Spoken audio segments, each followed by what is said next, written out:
இந்த உலகத்தில் ஆணே கிடையாதுப்பா, பெண்ணு மட்டும்தான் இருக்காங்க, அப்படி ஒரு இடம் இருக்குது அப்படின்னா கற்பனைக்கு செஞ்சு பார்க்க முடியுதா? ஆனால் அப்படி ஒரு கிராமம் கென்யாவில் இருக்குங்க. அந்த கிராமத்து பேர் ஒமோஜா. ஒமோஜானா அவங்க தாய்மொழியில் ஒற்றுமைன்னு சொல்கிறாங்க. அங்கே இருக்க ஜம்புரு ஈன பழங்குடி பெண்கள் தான் இந்த கிராமத்தை உருவாக்கியிருக்காங்க. ஏன் உருவாக்குனாங்க அப்படின்னு கேட்டிங்கன்னா, அதுக்கு ஒரு சின்ன ஃப்ளாஷ்பேக் இருக்குது, வாங்க போகலாம். அதாவது கென்யாவை வந்து பிரிட்டிஷ்காரங்க ஆட்சி செஞ்சுட்டு இருந்தாங்கல்ல, அப்போ அங்கே இருக்க பிரிட்டிஷ் இராணுவ வீரர்கள் அங்கே உள்ள பெண்களை வந்துக்கிட்டு வன்கொடுமை பண்ணியிருக்காங்க. இந்த வன்கொடுமை நம்ம ஊரில் செஞ்சால் என்ன கேட்பாங்க, நம்ம ஊரில் இருக்க ஆண்கள்லாம் என்ன பண்ணுவாங்கன்னா அவனை போய் அடித்து தட்டி கேட்பாங்க. ஆனால் அங்கே உள்ள இருக்க ஆண்கள் வந்து நீ கெட்டு போயிட்ட அப்படின்னு சொல்லி மேலும் இந்த பெண்களை வந்து துன்புறுத்தியிருக்காங்க.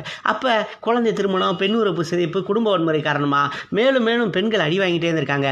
ஆனால் அதிகத்துக்கு மேலே ஒரு வெறுப்பு வந்துருச்சு. அப்போ தான் அங்கே ஒரு பெண்மணி முளைக்கிறாங்க. அவங்க பேர் ரெபாக்கா. ரெபாக்கா என்ன செய்கிறாங்கன்னா, மொத்த பெண்களையும் கூப்பிட்டு நம்ம ஆண்களோட வசிக்கக்கூடாது அப்படின்னு சொல்கிறாங்க. அதே மாதிரி ஒரு புரட்சி அங்கே வெடிக்குது. ஆண்களை விட்டு பக்கத்தில் ஒரு கிராமத்தை உருவாக்குறாங்க இந்த ரெபாக்கா. ஆனால் அங்கே இருக்க ஆண்கள் சும்மா விடலை, அந்த ரெபாவுக்கு அடின்னு சாகிற அளவுக்கு ஆகுறாங்க. ஆனால் முயற்சி பண்ணி கடைசியில் ஒரு கிராமத்தையே உருவாக்குச்சு இந்த பெண்மணி. இங்கே உள்ள பெண்மணிகளுக்கு வருமானம் என்னன்னு கேட்டிங்கன்னா, அதாவது பாரம்பரிய நகைகளை செய்கிறாங்க. அதுக்கப்புறம் இங்கே வரக்கூடிய சுற்றுலா பயணிகளுக்கு உணவு இருப்பிடம்லாம் கொடுத்து அதில் இருக்க வருமானத்தை வச்சு வாழ்க்கையை நடந்துக்கிறாங்க. இது ஒரு பெண்களின் பெரிய வெற்றி தானே. ஆண்களுக்கே அனுமதி இல்லையப்பா.